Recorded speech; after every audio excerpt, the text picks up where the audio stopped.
ॐ भूर्भुवः स्वः तत्सवितुर्वरेण्यं भर्गो देवस्य धीमहि धियो यो नः प्रचोदयात्। ॐ सहनाववतु सहनो भुनक्तु सह वीर्यं करवावहै तेजस्विनावधीतमस्तु मा विद्विषावहै। ओम शांति शांति शांति। सभी को सादर नमस्ते। ईश्वर की महती अनुकंपा से हम इस समय ब्रह्म विज्ञान पुस्तक का स्वाध्याय करते हैं। ब्रह्म विज्ञान में आज हम देखेंगे जप में 3 काम।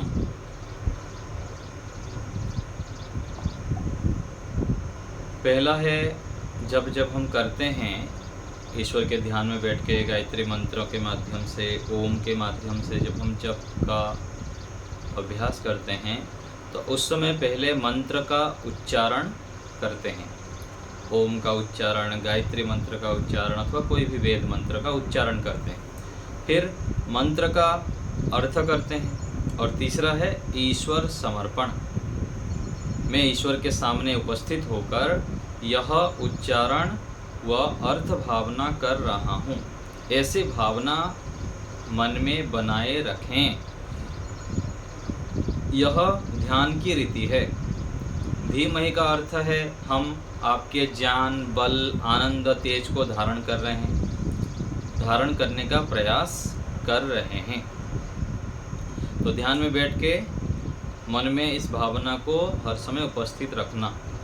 नहीं तो क्या होता है, ध्यान में बैठ गए, जब वाक्य बोल रहे हैं लेकिन कहीं दूर दूर जाके भ्रमण करते रहते हैं, इधर उधर का विचार लाते हैं।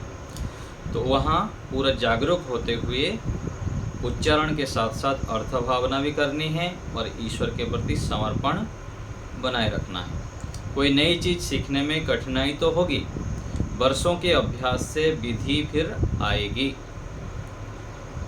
तो प्रारंभ में तो कठिनाई होगी, लेकिन धीरे धीरे अभ्यास करते जाएंगे तो ईश्वर की कृपा से और अपने पुरुषार्थ से फिर सफल भी हो जाएंगे। 8 अंगों का आचरण करने पर, अशुद्धि का नाश होने पर, आत्मा परमात्मा का ज्ञान होने तक निरंतर ज्ञान में वृद्धि होती है। देखिए कितने बड़े काम होता है ईश्वर की उपासना से, जप करने पर, योग के अंगों का अनुष्ठान करने पर। तो जब अष्टांग योग का पालन करते हैं तो अशुद्धि, जो जन्म जन्मांतर के कुसंस्कार है, अविद्या है, उनका नाश हो जाता है। और आत्मा परमात्मा का ज्ञान जब तक नहीं हुआ है तब तक निरंतर ज्ञान में भी वृद्धि होती रहती है। साधक के अविद्या अधर्म का नाश होने पर समाधि प्राप्त होती है। तो समाधि कब प्राप्त होगी? जब तक हमारा अविद्या, अधर्म, कुसंस्कार नष्ट नहीं हुआ है तब तक समाधि की प्राप्ति नहीं होगी। पूर्ण रूप से जो नाश है वो तो समाधि के बाद होता है, लेकिन एक सीमा तक जब हम अशुद्धि का नाश कर लेते हैं तब फिर समाधि प्राप्ति हो जाती है। यदि नहीं हो रही है तो समझना चाहिए कुछ कमी दोष है। मन, वाणी, शरीर से योग के अंगों का ठीक आचरण नहीं कर रहे हैं। यदि समाधि नहीं लग रही है और ईश्वर से जो आनंद, सुख मिलना चाहिए, ईश्वरीय गुण आना चाहिए, तो यदि नहीं आ रहा है तो कहीं ना कहीं आचरण में कमी है। और जिनके अंदर गुण आ जाता है, ईश्वरीय गुण, उनके अंदर क्या क्या लक्षण आता है? आनंद, उत्साह मिलता है, निर्भयता है। और उनके सानिध्य में यदि आप जाएंगे, जिनको ईश्वरीय आनंद मिलता है, ईश्वर के सानिध्य में बैठते हैं, उनसे आपको सुख प्राप्त होता है, उनको सुख मिलेगा। जिससे विचार, मनन, संकल्प, विकल्प करते हैं वह मन है। मन से विविध प्रकार की तरंगे उठती हैं, उनको रोकना योग है। योग क्या है?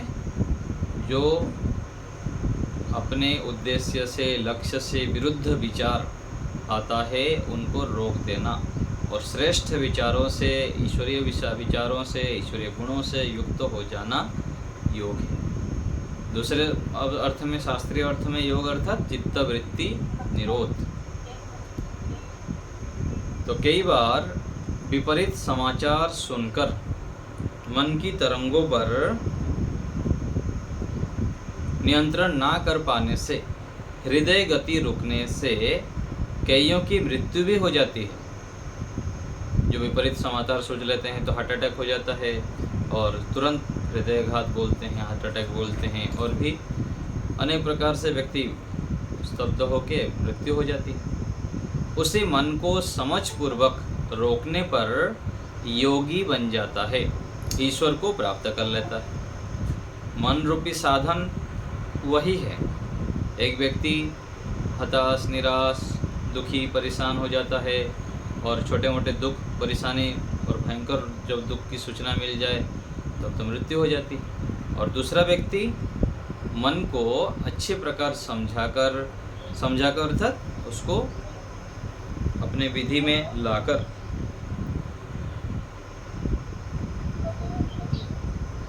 वह समाधि की ओर प्राप्त कर लेता है, योगी बन जाता है, ईश्वर को प्राप्त कर लेता है। तो ये मन रूपी साधन का चमत्कार है। वही मन, देखिए आजकल तो उदाहरण है, मोबाइल सबके पास है। उस मोबाइल से कोई सदुपयोग कर लेता है, कोई रात्रि 12-12, 1-1 बजे तक लगा रहता है, उसमें क्या क्या देखता रहेगा। और दूसरा 9, 9:30 के बाद फ़ोन ऑफ करके साइड में रख दिया, अपना ईश्वर का चिंतन करके सो जाता है। और ऐसे ही दिन भर भी कोई इस मोबाइल रूपी साधन में इधर उधर का समय व्यर्थ करता है, और दूसरा उससे सत्संग सुनते हुए, ऑनलाइन कक्षा जुड़ के और भजन सुनते हुए, सत्संग करते हुए बहुत सारे बातें सीख लेता है इस साधन के माध्यम से। तो साधन का प्रयोग हम किस प्रकार से करेंगे अपने ऊपर निर्भर करता है। हम जब मजबूत हो जाते हैं और अच्छे संगत करते हैं तो ईश्वर की कृपा से हमें सद्बुद्धि प्राप्त होती है, और हम शरीर, मन, बुद्धि और बाह्य वस्तुओं का भी अपने उद्देश्य की प्राप्ति में लगाते हैं, उसके विरुद्ध चेष्टाओं को नहीं करते हैं। ईश्वर उपासना से जो ज्ञान विज्ञान मिलता है वह जीवन निर्माण में अद्भुत होता है। एक एक पंक्ति देखिए कितना महत्वपूर्ण है। हम उनको यदि विशेष रूप से गहराई से विचार करें, उसके ऊपर चिंतन करें तो हम बहुत लाभ होता है। जैसे यहाँ कहा गया ना कि ईश्वर की उपासना से क्या लाभ होता है, तो ईश्वर की उपासना से जो ज्ञान विज्ञान मिलता है, विशेष ज्ञान विज्ञान, वो क्या है, जीवन निर्माण में अद्भुत होता है। तो ईश्वर की उपासना से परमात्मा ऐसे हमें सद्बुद्धि प्रदान करते हैं कि हमारा जीवन बदल जाता है और जीवन में अद्भुत चमत्कार हो जाता है। हमारा जीवन कहाँ से कहाँ पहुँच जाता है, और विशेष सुख, शांति, आनंद, प्रसन्नता, श्रेष्ठ लोगों का सानिध्य आदि प्राप्त होते हैं ईश्वर की उपासना से, ईश्वर समर्पण से। जो ऋषि दयानंद में ईश्वर की उपासना ना होती तो सारे संसार का विरोध कैसे सहते। तो देखिए उदाहरण हमारे पास ऋषि दयानंद जी हैं।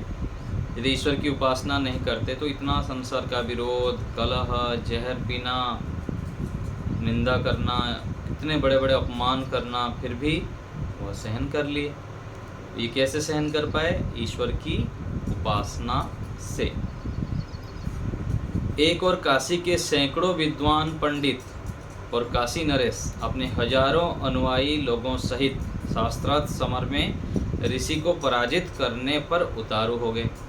तो दूसरी ओर निर्द्वंद्व अकेले ऋषि दयानंद जी, उनकी भाषा ऐसी कि जैसे परमात्मा के सामने खड़े होकर बात कर रहे हैं।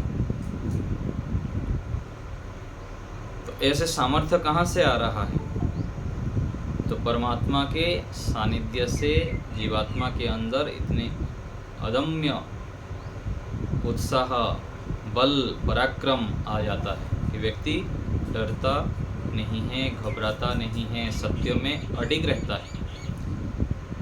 ईश्वर की उपासना औपचारिकता निभाने के लिए प्रातः सायं केवल 15 मिनट मंत्र बोल लिए, इस प्रकार से कोई विशेष लाभ नहीं होता है।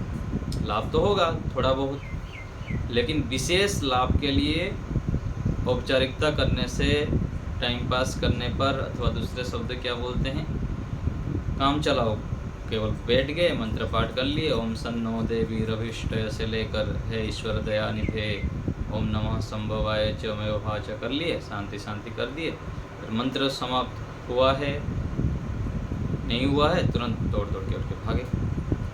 इससे विशेष लाभ नहीं होता है। जो व्यक्ति दिन भर ईश्वर की उपासना करता है उससे संबंध जोड़े रखता है। उसका सारा जीवन कार्य करते हुए ईश्वर के आनंद, ज्ञान, बल से परिपूर्ण रहता है।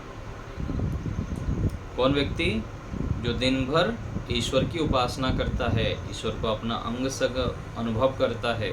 जैसे सीसीटीवी कैमरा होता है ना, लगा रहता है, हम किसी शोरूम के अंदर जाते हैं, किसी दुकान में जाते हैं, तो हम चौकन्ना रहते हैं हर समय कि कैमरे में रिकॉर्डिंग हो रहा है, कोई क्रियाएं हमको करना नहीं, चेष्टाएं ऐसे नहीं करनी है जिससे गलत प्रभाव पड़े। तो ऐसे ही साधक व्यक्ति दिन भर ईश्वर की उपासना में लगा रहता है, ईश्वर को अपने पास अनुभव करता है, तो उससे संबंध जोड़े रखता है और उसका सारा जीवन कार्य करते हुए ईश्वर के ज्ञान, बल, आनंद से परिपूर्ण रहता है। तो इतने सावधान, सतर्क रहने पर, जागरूक रहने पर ईश्वर का ज्ञान, बल, आनंद आदि प्राप्त होते हैं। ईश्वर प्राप्ति की तीव्र इच्छा मन में इतनी अधिक होवे कि ईश्वर को छोड़कर अन्य कुछ भी ना भावे, अच्छा लगे, इतना तीव्र तड़प, इच्छा होनी चाहिए। यदि ईश्वर प्राप्ति के संस्कार नहीं हैं तो बनाए जा सकते हैं, तो संस्कार बनाए जा सकते हैं। धीरे धीरे करके बढ़ाना है ध्यान का अभ्यास। पहले 10 मिनट करते हैं, फिर 15 मिनट, फिर आधा घंटा, समय बढ़ाना चाहिए। तो धीरे धीरे बढ़ाते जाएंगे तो संस्कार बनते जाएंगे, फिर ईश्वर के आनंद, ज्ञान आदि प्राप्त होंगे तो और भी ईश्वर के प्रति तड़प बढ़ता रहेगा। ईश्वर के तुल्य या ईश्वर से अधिक किसी पदार्थ को ना माने, तो ये हमको बनाना है। ईश्वर को ही सर्वोपरि मानना है, ईश्वर से अधिक किसी को भी नहीं मानना चाहिए। तो ईश्वर को सर्वोपरि क्यों, कैसे मानेंगे, कब मान सकते हैं? जब हम उनके विषय में अधिक से अधिक जानेंगे कि परमात्मा कितने महान हैं। ईश्वर के बिना हमारा अस्तित्व ही नहीं है। ईश्वर को क्या कहा जाता है? प्राणों से प्रिय। जो हमारा प्राण चल रहा है वो ईश्वर के कारण ही है, इसलिए ईश्वर को प्राणों से प्रिय कहा जाता है। तो ये अनुभूति जब हो जाएगी तब हम ईश्वर को ही सर्वोपरि मानेंगे। इस प्रकार निरंतर अभ्यास करते हुए साधक को ईश्वर शीघ्र अपना कर अपना स्वरूप दिखा देता है। तो जो ईश्वर के प्रति तीव्र गति से बढ़ता है और ईश्वर के लिए बहुत मेहनत करता है, समय लगाता है, उसको ईश्वर अपना स्वरूप दिखा देते हैं। आगे है जप की विधि। गायत्री मंत्र या अन्य किसी मंत्र को लेकर केवल 1000 लाख बार पाठ करने से नहीं, परंतु धीमी गति से अर्थ और भक्ति भाव सहित जप से आनंद आता है। तो प्रारंभ में मान लीजिए कोई कर भी लेता है, गिनती करके 500 बार कर रहे हैं, 1000 बार कर रहे हैं, गिनती करके कर रहे हैं, लेकिन उससे आगे चलकर धीरे धीरे क्या करना चाहिए, उस मंत्र के जप के साथ साथ अर्थ भी विचार करना है और ईश्वर के प्रति समर्पण भी बनाना है।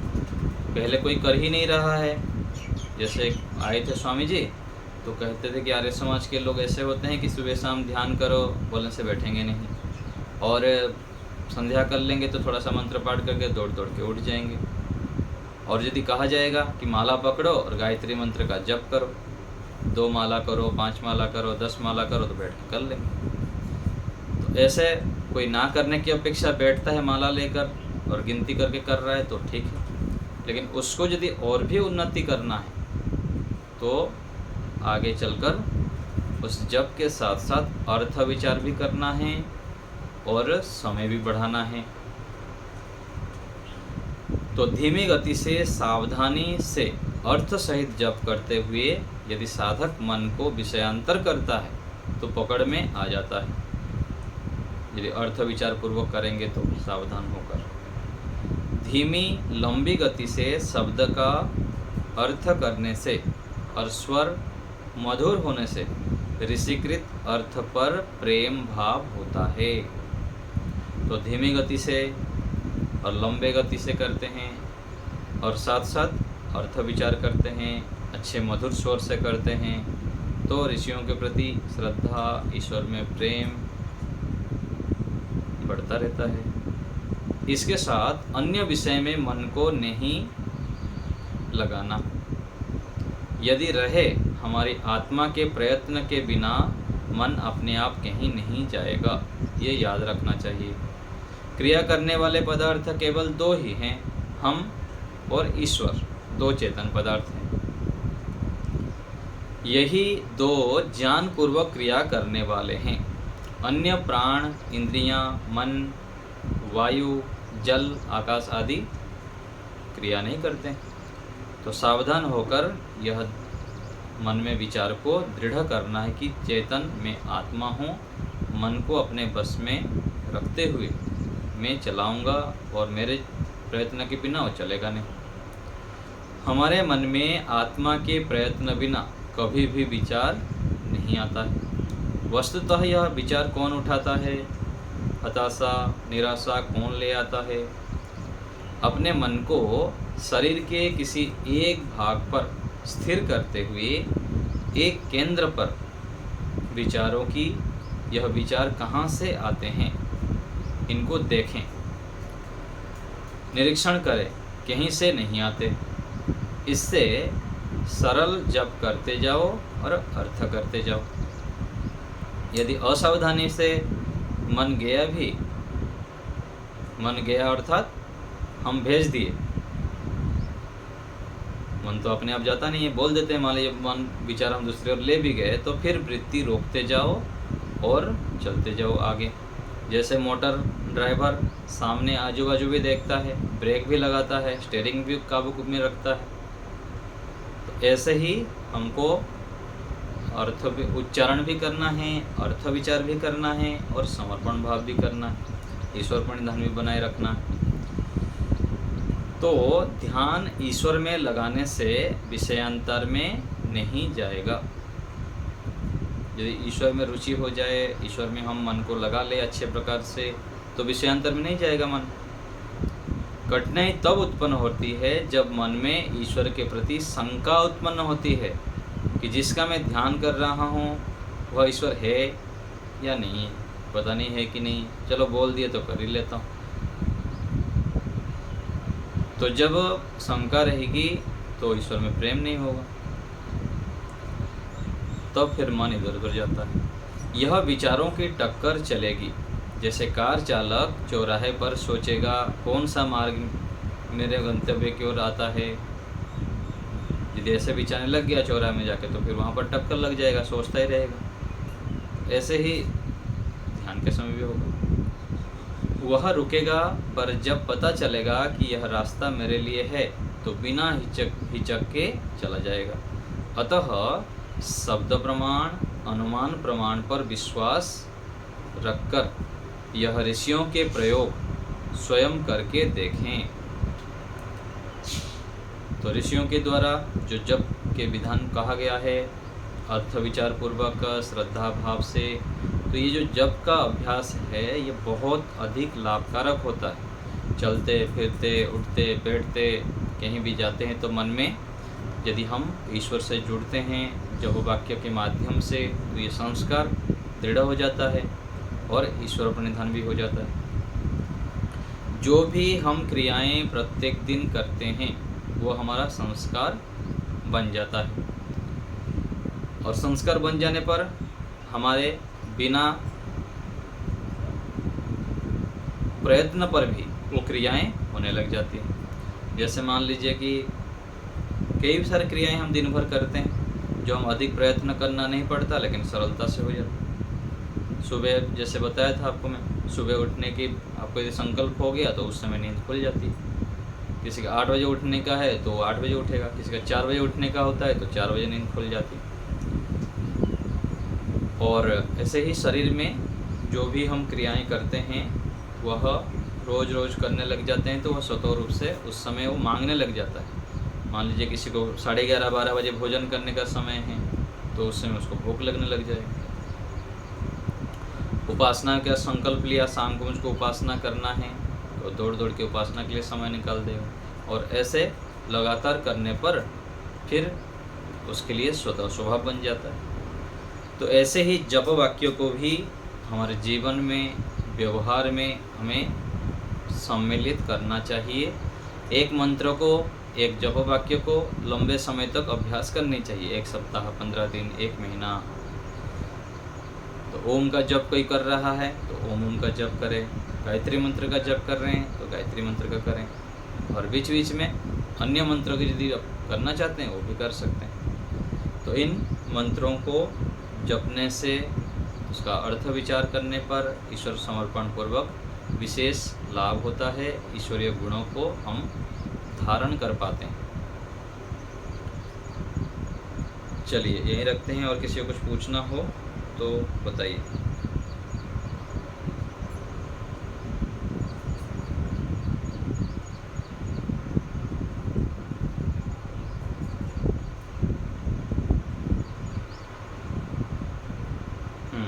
बोलिए माता जी, प्रतिमा माता जी।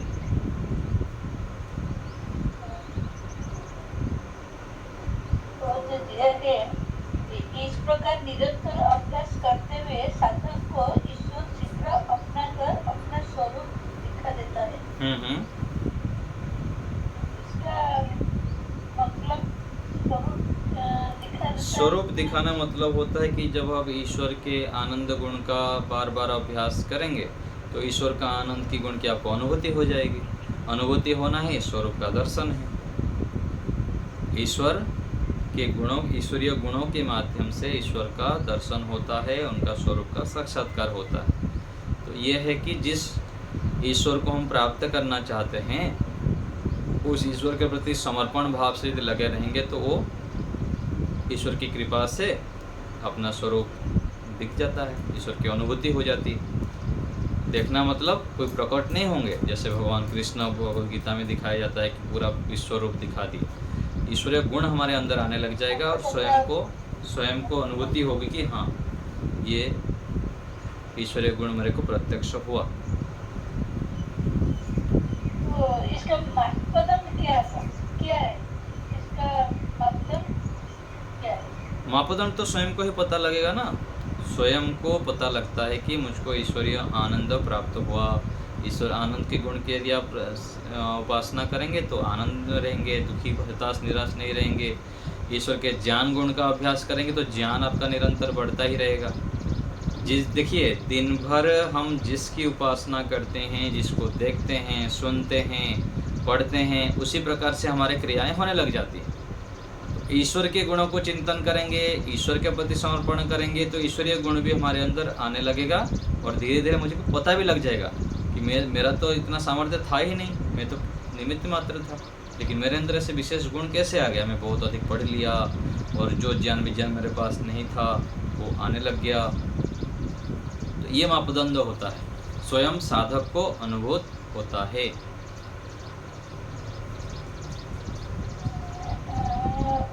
उसका अंतर व्यवहार से पता लग जाएगा। हाँ, दूसरे को भी पता लगेगा और स्वयं को भी पता लगेगा। जैसे बताया, मैं आपको बताया ना कि मैं जब घर में था, ना मेरे को वेद के विषय में पता था, ना यज्ञ के विषय में पता था, ना संस्कृत आता था, ना गुरुकुल के विषय में पता था, कुछ भी पता नहीं था। जब हम ईश्वर के लिए समय लगाए, जप किए और सत्संग सुने, विशेष अधिक से अधिक यज्ञ किए, परोपकार कार्य में भी लगे रहे, तो ये सब ईश्वरीय कार्य है। जब ईश्वरीय कार्यों को अपने जीवन में हम ग्रहण करेंगे, लाएंगे, तो ईश्वर हमारी जो भी मनोकामनाएं हैं उन सबको पूरा कर देगा और अपनी योग्यता से बहुत अधिक ईश्वर दे देते हैं। जैसे माता पिता के अनुकूल संतान चलता है, तो माता पिता के पास जो होता है संतान को बहुत अधिक दे देते हैं, फिर वो महान बन जाता है, बड़ा बन जाता है। ऐसे ही ईश्वरीय गुण भी आने लगता है। ठीक है, निर्मला माता जी बोलिए।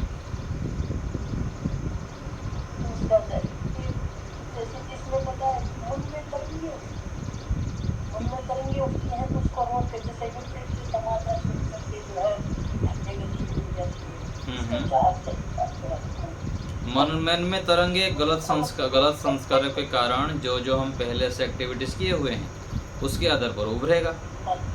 जो देखे हैं, सुने हैं, तो उसको तरंगों को हटाना, गलत विचारों को हटाकर श्रेष्ठ विचारों को लाना, यही इसका तात्पर्य है कि तरंग को हटाना। ठीक है, सुदेशना माता जी बोलिए। हाँ जी, क्या होगा तरंगे?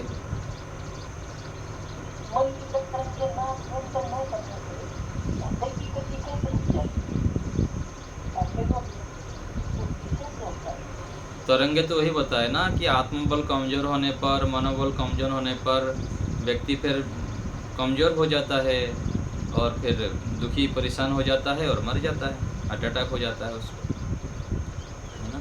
कमजोर शरीर में कोई धक्का दे देगा तो गिर जाएगा और मजबूत शरीर होगा तो धक्का देगा तो गिरेगा नहीं। तो ऐसे ही मन के विषय में भी, हाँ, मन के विषय में भी ऐसा ही है। जो इंद्रियां होते हैं वो कमज़ोर हो जाते हैं, जो वो विषय भोगों में लगे रहते हैं, ईश्वर की उपासना नहीं करते हैं, गलत संस्कारों को इकट्ठा करते हैं, तो व्यक्ति फिर कमज़ोर हो जाता है। उसके कारण फिर दुखदायी घटना सुनने पर हताश हो जाता है और मर जाता है। ठीक है, सुदेशना माता जी बोली। जी नमस्ते। अच्छा जी, एक नंबर मंत्र का उच्चारण, मंत्र का अर्थ और ईश्वर समर्पण। तो अगर हम गायत्री मंत्र का जप करेंगे तो गायत्री मंत्र का अर्थ पहले मन में विचार करेंगे, फिर जितना बार करें हम लोग खाली गायत्री मंत्र का जप करेंगे। देखिए, गायत्री मंत्र का एक उच्चारण हुआ, ओम भूर्भुवस्वः तत्सवितुर्वरेण्यम। तो ये केवल मंत्र उच्चारण कर रहे हैं। फिर साथ साथ ओम भूर्भुवस्वः तत्सवितुर्वरेण्यम, तो ये मैं मन में अर्थ भी चलाता रहा।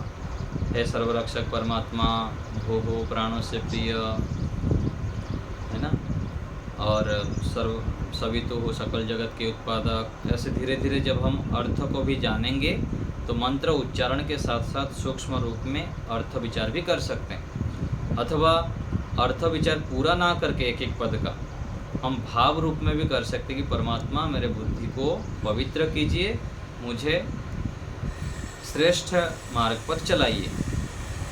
ये दो भाव को लेके मंत्र उच्चारण के साथ साथ ये दो भाव को भी साथ साथ मन में सोचते रहेंगे तो अर्थ विचार हो गया। और अर्थ विचार के साथ साथ फिर तीसरा हो जाएगा ईश्वर समर्पण। ईश्वर मेरे साथ हैं, तो मन में ये सामर्थ्य परमात्मा ने दे रखे हैं कि हम एक समय में बहुत सारा कार्य कर सकते हैं।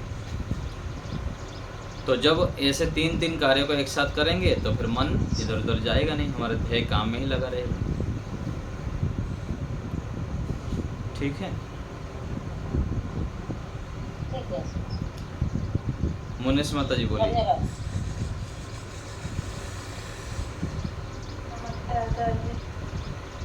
आचार्य जी, जैसे ये है कि भाई अविद्या और धर्म का नाश हो होने पर समाधि प्राप्त नहीं होगी, और यदि हो गई तो वह समझना चाहिए कि कमी है पूरी से। कहाँ उसे कमी को कैसे दूर करें? कमी को ढूंढने के लिए भी तपस्या करनी पड़ेगी। हाँ, तपस्या, तप, स्वाध्याय, ईश्वर प्रणिधान आदि करना है। जब हम निरंतर योग के अंगों का अनुष्ठान करते जाएंगे, सत्संग करते जाएंगे और परोपकार करते जाएंगे, श्रेष्ठ कार्य को करते जाएंगे, तो ईश्वर की कृपा से, गुरुजनों की आशीर्वाद से, श्रेष्ठ जनों के सानिध्य से हमारे अंदर उस ज्ञान, विवेक उत्पन्न होगा, जिससे कि हमको स्वयं को ही पता लगेगा कि ये करना है, ये नहीं करना है। फिर जब पता लगेगा, एक छोड़ भी नहीं पाएंगे, बार बार कष्ट होगा, दुखी होंगे, फिर संकल्प लेंगे, फिर गिरेंगे, फिर उठेंगे, फिर गिरते उठते हुए फिर एक दिन मजबूत बन जाएंगे, फिर दोषों को छोड़ेंगे, फिर जब दोषों को छोड़ने जाएंगे और भी अंदर और भी आएगा विवेक, फिर और भी सूक्ष्म दोषों को जान पाएंगे। ऐसे करके धीरे धीरे दोष पता लगता जाएगा, छोड़ते जाएंगे और फिर शुद्ध हो जाएंगे, एक दिन पूरा दोष नष्ट हो जाएगा। तो ये जो पता लगना है, स्वयं को ही पता लगता है, अंदर से विवेक आता है। बार बार सुनने से, पढ़ने से, श्रेष्ठ कार्यों को करते रहने से, हाँ जी, स्वयं को ही पता लगने लगता है। जितना भी दुष्ट से दुष्ट व्यक्ति हो, पापी से पापी व्यक्ति हो, यदि श्रेष्ठ कार्य करने लग जाएगा तो पाप को छोड़ने लग जाएगा। उसको स्वयं को अंदर से अनुभूति होगी, ईश्वर प्रेरणा देंगे। तो धर्म कार्य से ये होता है, वो सत्य की ओर बढ़ता जाएगा। यदि धर्म कार्य कर रहा है तो सत्य से दूर रहेगा, ऐसे नहीं हो सकता है। परमात्मा विशेष बुद्धि देंगे और सत्य की ओर बढ़ता जाएगा, बढ़ता जाएगा। बहुत सारे ऐसे पौराणिक हैं और दूसरे संप्रदाय को मानने वाले हैं, उन लोग श्रेष्ठ काम किए, परोपकार किए, धर्म कार्य किए, जीवन में संयम को लाए, तो उनको धीरे धीरे वैदिक मार्ग पर आए। वैदिक मार्ग में यज्ञ करते रहे, सत्संग करते रहे, पंचा महायज्ञ का पालन किए और बढ़ रहे हैं आगे। तो ईश्वर की कृपा से ये होता है। सविता माता जी बोली।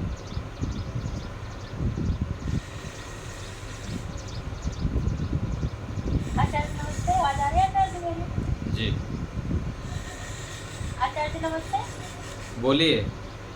आवाज आ रही है आचार्य जी? आ रही है, बहुत अच्छी आ रही है। अच्छा जी, अच्छा आचार्य जी, वो जो मंत्र होते हैं, जैसे कहीं आना जाना होता है तब मंत्र होते हैं, नहाते हैं तब मंत्र होते हैं हमारे आज समाज में, और जैसे मैंने सुना है दूध निकालते हैं गैया का तब भी मंत्र बोलते हैं, तो हाँ। वो है आपकी बात आचार्य? जितना है उतना कर रहे हैं क्या?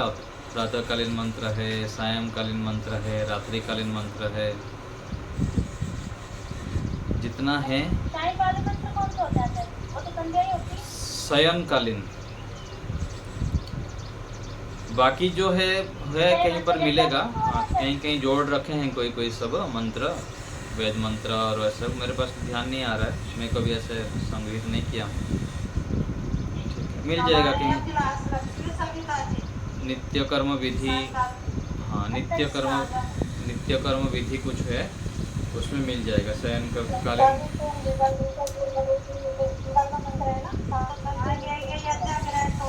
हाँ, उसको शयनकालीन बोलते हैं। तो ये मंत्र भी मिल जाएगा कहीं पर, जैसे वो क्या मंत्र है,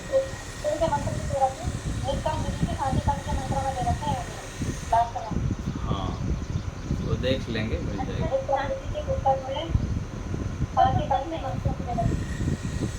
मेरे पास नहीं आता, अगर हो तो मतलब ग्रुप में डलवा दीजिए। आपके पास पुस्तक नहीं है? नित्य कर्म विधि 100 प्रकार का आता है माता जी। 100 लेखकों ने नित्य कर्म विधि नाम से लिखे हुए हैं। नित्य कर्म विधि का नाम, उसका लेखक, प्रकाशक सब बतानी पड़ेगी। आर्य समाज में, हमारे वैदिक इसमें नित्य कर्म विधि नाम से बहुत सारे लेखक लिख रखे हैं। तो जिनके पास होगा उस प्रकार से मेरे पास भेज देंगे, ग्रुप में डाल देंगे। ठीक है, और कोई बात, किसी को कुछ पूछना है? क्योंकि मैंने अभी से एक गैया लिया आचार्य जी। ठीक है, एक नई गैया लिया आचार्य जी मैंने अभी। बढ़िया, बहुत अच्छी बात है। तो तो जिनको अलग अलग मंत्र करना है वो भी करें, और नहीं तो गायत्री मंत्र तो है ही सबसे श्रेष्ठ मंत्र। तो गायत्री मंत्र का जप करते हुए विश्वानी देव मंत्र का ये 2 मंत्र हर समय कर सकते हैं। ओम का जप करते हुए कर सकते हैं, तो ये भी कर सकते हैं। ठीक है, जैसे कहीं जाना आना होता है तो बोल क्यों आता है विश्वानी देव का मंत्र ना? हाँ, जाने आते समय स्वस्ति पंथा मनुचर्यमों का, हाँ, स्वस्ति पंथा मनुचर्यमों का प्रयोग करते हैं। ठीक है ना, जो कोई जाता है कहीं आते हैं। हाँ, ये कहाँ आता है ये मंत्र? मंत्र स्वस्ति वाचन के मंत्र के अंदर है। नहाने वाला कौन था? आचार्य जी बता रहे थे जी एक बार ना, नहाने के लिए है ना, वो नहाने के लिए प्रयोग करते हैं ना, उसमें